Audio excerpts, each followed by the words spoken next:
ئەمڕۆ 34 ساڵ تێپەڕێ بەسەر بردومانی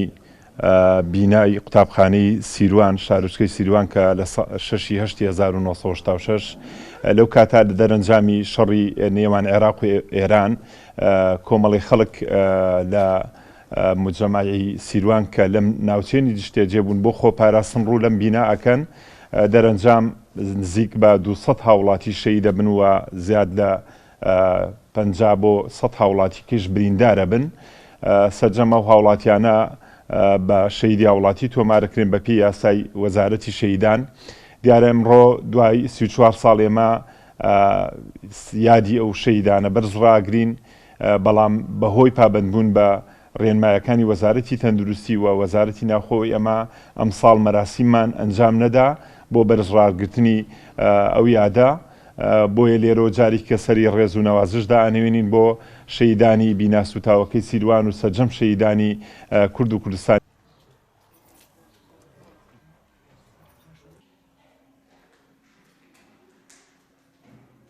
نابوو ئێمە ئێستا لێرە ئاوامیان دەبکەینەوە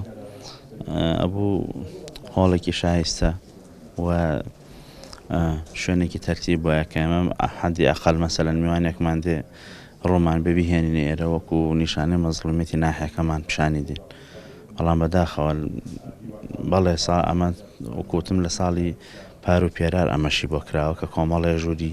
تەرتیب کراوە و کۆمەڵی وێنە یادەوەری ئەوانە یا دروست کراوە لەلایەن کۆمەڵی تابلۆکێشی بەڕێزەوە لێرە سوپاسیان نەکەین و پاک کراوەتەوە عنی وە کۆڵێ نمونەیەکی وەرگرتووە بەڵام بەداخەوە بەوەی نەبوونی کارمەندەوە تا ئێستا دەرگای سەرەکی داخراوە و کەس ئەگەر میوانێکیش بێ ناتوانین ڕاستی بهێنینە ئێرە خەڵکی لێ نییە بەردەوام ئەمە کێشەی یەکەمانە